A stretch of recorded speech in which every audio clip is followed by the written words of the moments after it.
Now there's audio. I am so sorry. That is just embarrassing. I will trim that all out. Hope you guys don't have to listen to the silence. That is my fault because I had it in a. How about now? Yeah, you guys get audio. I know because it's going through. Anyways, sorry, we don't have Claire for the post show or after. Oh, it was such a good joke too. Welcome to the after show, the show that takes place after the show. That is my new line to start the after show. Kim liked it. We don't have Claire because she skipped her group run tonight for the show and then is joining them for the post-run beers and stuff like that. So she had to take off. So I apologize about that. But if this is your first after show, welcome. We are so honored to have you, and thank you so much for the support. We do this after every live show. How is that so loud? Apparently, I have to take my vitamin D and iron pill. We do this after every live show on Mondays, and 99.9% of the time we have our guest tonight. We just could not keep Claire any longer, unfortunately. But we are so thankful for all of your support. And I thought tonight's after show, we could talk a little bit about the camp this weekend because it featured so many amazing crew members. And it was just much fun. Yeah, if you guys are on the Patreon Facebook page, I posted a picture. It was either late last night or earlier today, yeah. Of all the people that are currently part of the Patreon crew or had been in the past or yeah. So it was kind of cool to see so many of you out there to get to actually connect face to face, share some trails, share some happy hours. Yeah, it was, again, every time we go, we while we're there, we're like, wow, it's gonna be, multiple days of camp, and then by the last day you're like, that was not long enough. Yeah. Orcas Island is just this beautiful location. The weather was just behaving amazingly. It was beautiful sunshine every single day. Cold, but a little icy. But honestly, sunshine and cold is great. Big shout out to Ingen and John. Both of them won the free entries to the camp. John traveled all the way from the East Coast to participate. Ingen was local, but still managed to join us for the weekend. And it was so great to meet both of them. And John, it was pretty cool, ended up winning.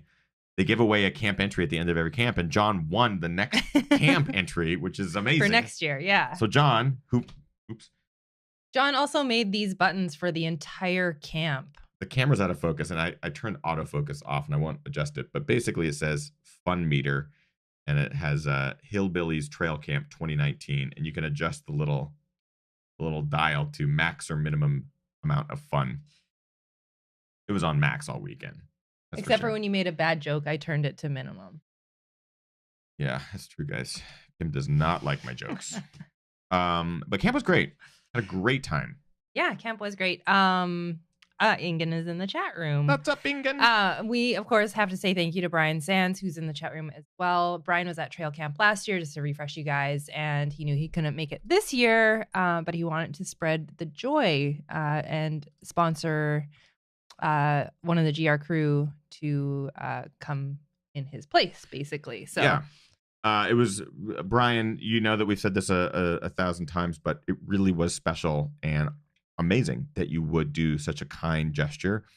You really helped just amazing members of the community get out to a place maybe they wouldn't have gone to because of the weekend or scheduling or something like that. So getting people out of that comfort zone and onto an island with like-minded people was amazing. We had people traveling from North Carolina, Georgia, all over the U.S. and having them out there experiencing these incredible trails was really neat. It was really cool to I'm sorry if you came from the East Coast or you came from another state to enjoy Orcas Island, and I kept asking you what you were thinking. I'm so sorry, because all I wanted was just like, you're liking this, right? Like, this is amazing, right? And everyone's like, yeah, it's great, it's beautiful. You can stop asking. I feel like I asked John a dozen times. You having a good time? Yeah. Do you like this? It's pretty, right? Do you love Orcas Island as much as I love Orcas Island? Because I love Orcas Island. Don't answer no.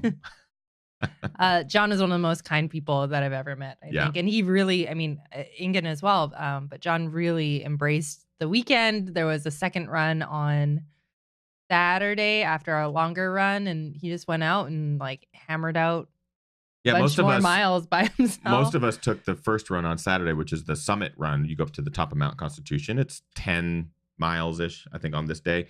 And they take that as their big run for the day because it gets like 3,000 feet of gain. It's pretty heavy. John took it upon himself to just go out and get another 6+ miles or something. It was pretty awesome. So shout out to all of our crew members that were on Orcas Island this weekend. It was just great to meet people, run with people, and share in that experience together, and put everyone kind of in the same place for a minute. Sorry, go ahead. No, it was just I was going to transition to Tiger Claw, but that's it.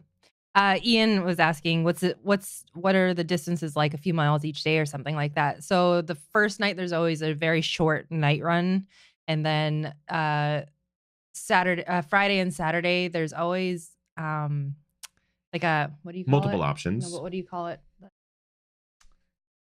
The hill running clinic. There's always like a running clinic of some sort, and then 2 times to run per day with multiple distances, and you can run as much or as little as you want. If you get there and you're injured or something and you don't want to run at all and you just want to hang out, you can just hang out. Which we had people that just, they wanted to go eat the food. The food is really good, so they wanted to go eat the food and hang out, drink beer and that sort of thing, do some of the workshops like yoga and stuff that they do as well, and didn't really want to run, and that's totally cool. In fact, it's encouraged just to kind of hang out and just be a part of the community without having to log all the miles and stuff. And every day's run had multiple distances. So if you only wanted to get 4 miles as opposed to 6 miles, or 6 miles instead of 11 miles, you had those options on all runs. The trails had been blasted by a recent storm on Orcas Island a couple weeks ago. We got snow in Seattle. Orcas Island got wind, and some of the oldest trees on the island, some of the biggest trees, got destroyed. And there's a lot of cleanup still yet to be done, but luckily the trails were, for the most part, clean of debris. There's a couple big trees to like go over or under, and some snow and ice in patches, but it's going to be a busy couple months for the trail crews there to clear a lot of those trails. Everyone was very adapting. No one complained. Everyone was like, yeah, we'll just deal with whatever conditions the trails are in. It's pretty cool. Tiger Claw? Sure. We're down to 9 spots. 9 spots as of this very moment left so bonkers. In Tiger Claw, which is just crazy. We're going to sell out, probably not tonight, who knows, but maybe within the next 24 to 48 hours, which is just mind-blowing. Many of you have reached out and asked about how you can help. So if you are new to the Patreon crew and you do not know what Tiger Claw is, Kim and you can go back through a bunch of posts over the last couple of months and you can see kind of the progression to where we're at today. Tiger Claw is the first event that Kim and I are organizing in person. We've done some big global runs and stuff like that in the past, but Tiger Claw is our first come run the trails that we run sort of event. It's a pretty stout trail run, 8,200 feet of gain in 22 miles. There's 3 loops or 3 routes up this mountain called Tiger Mountain, just outside of Seattle. Each route is different, a little bit longer, a little bit shorter, but they all get anywhere from 2,500 to 3,000 feet of gain in a short amount of mileage. And then there's one common descent. So all the runners go up one route and then down one descent. And you can choose your order of routes as long as you complete all of them. So the event is really unique, really cool. We are going to be needing volunteers. So many of you have reached out like, how can I help? How can I volunteer? Best thing to do is to go to runtigerclaw.com, go to the volunteer tab at the top left, top right of the menu bar there, and just fill out the volunteer form. It'll give us a list of who is willing to volunteer. And we will be emailing you in the coming probably 2 weeks, an initial email with a survey, a questionnaire asking what your experience is in volunteering at events, because we will have some very specific positions to fill for the event itself. And we would love to have people. We've got people coming in from Toronto, from Canada, from all over the US to volunteer and to run, which is actually pretty neat. People are coming from everywhere to participate. And we would love to have you. Ingen says, I look forward to being absolutely murdered on Tiger. I was sitting right beside Ingen when she registered for Tiger, and it might have been an extra long happy hour before the registration took place. But it happened, and it was pretty awesome. It was pretty awesome. And Ingen has lots of experience on those trails, and even she was like, I don't know if I want to do this, because she just knows how stout it is. Yeah. But after this weekend, it was pretty clear. She's like, I think I'm going to do it. So Ingen's doing it. I know many other campers this weekend are also jumping in too, which is pretty neat. So we would love to have you. Even if you want to race, just come race. Just register right now. depending on your level of support, there are links, there's coupons, all sorts of things. So just go back a couple posts and find those, or check your messages and sign on up. There's only, let's refresh, 9 spots. Still 9 spots. No one's registered in the last 3 minutes, which is good. That means there's 9 spots for you. Me? For you. You can't. I just signed Porta up. Potta duty. Porta Potta duty. Don't say porta potty duty. Gross, Cam. The album dropped last week. If you haven't already, go snag it. It did. It's pretty amazing to see that thing was rocking #1 on the EDM charts on iTunes for the whole week. Unbelievable. I like, my jaw was pretty much dropped, and I found myself just like refreshing, just like freaking out a bit. So that was really amazing. So thank you, supporters, for keeping that album up there. It is no longer getting up there. It's getting up there. It's no longer at #1, but I don't care. I have receipts. It was there. I took a screen grab. Listen, I'm going to brag about that for the rest of my days. Do it. Yeah. Okay. It's awesome. I'm going to wake up tomorrow. You see this? I'm going to go like Kid Bops. Kid Bops beat me on the all-time album charts. Chuck Hall says, Ethan, what is the story behind the album cover artwork? So the album is titled Deceptions of Light and Shadow. The cover art is like a profile face with a reflected face on the back end screaming. Basically, the idea behind the title, Deceptions of Light and Shadow, is talking about my handling of anxiety on a regular basis, because some days I'll wake up and I'll feel like it's going to be a great day, and sometimes it becomes not such a great day, and vice versa. Sometimes I wake up and think it's not going to be a great day and it turns out to be an amazing day. The same experience happens on the trails if I'm out for a run, and some runs are amazing and some runs are less than stellar.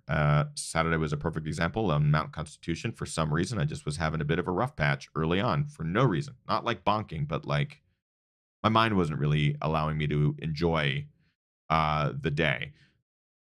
Very quickly, it got better. So I was able to enjoy the rest of that run pretty quickly. Perfect example of sort of the light shadow. At any given point, you could think you're in one realm and then there's the other. So there's always this other side of me that's sort of hidden behind this reflection, and that's sort of that. And one of my favorite trails is in the lower corner of the album art. So it kind of connects it back to nature. Hope that answers that question. I think it did too. So that's going to kind of wrap up the after show. We thank you guys so much for tuning into the main show. Give Claire some love. Thank her so much for being on it. It was great to have her drop what she was doing. She's such a great guest. She's like one of my favorite people to follow on Twitter and stuff. She's got this great voice that she's using for good, and it's great. It's all good in helping us continue to enjoy the trails and stuff like that. She's just always super positive, which is neat. So show her some love. Follow her if you are not already. And I think that's pretty much it for the after show. If you have any continued questions about Tiger Claw, were you going to say something? One more quick question. Yeah. Brad has a very important question. Since Tiger Claw is on May 4th, are there bonus points for showing up in Star Wars attire? We had debated this heavily of like, oh, should there be bonus points for costumes and stuff? We're undecided on it. My only thing is you are not going to want to run this race in costume. But also points aren't going to get you. They're not going to get you anything. Yeah. So yes, there's bonus. Great, 100 points if you show up in costume, but it doesn't do anything. I'll just be totally honest that if you plan on running this event in a costume, it will suck. But maybe you're into that kind of thing. But maybe you're into that sort of thing. It's just, it'll make for some fun pictures. That is true. What are you saying? You are running Tiger Claw in a costume. I am? Yes. What costume? Okay. Walk. Do I have to like? Why was that? Why? Because I'm picturing an Ewok, which is 2.5 feet tall. So am I gonna have to like be on my knees? Yes. Okay. For all of Tiger Claw. You heard it here first. Good thing I'm not actually running the event. Please come. Come in costume. Bring your lightsaber. There's no trekking poles allowed, but maybe a lightsaber. The trails are too steep for hiking poles. True. It's too dangerous. Okay, that's it. Let's see if we can get the last 9 spots filled tonight. It should be pretty cool to be able to say we're sold out in the first year. Yeah. Thank you so much, everybody, for the continued support. We'll see you next week from our Ginger Runner Live. Get out there, train hard, race harder. Party. The hardest. See you guys next week. Bye.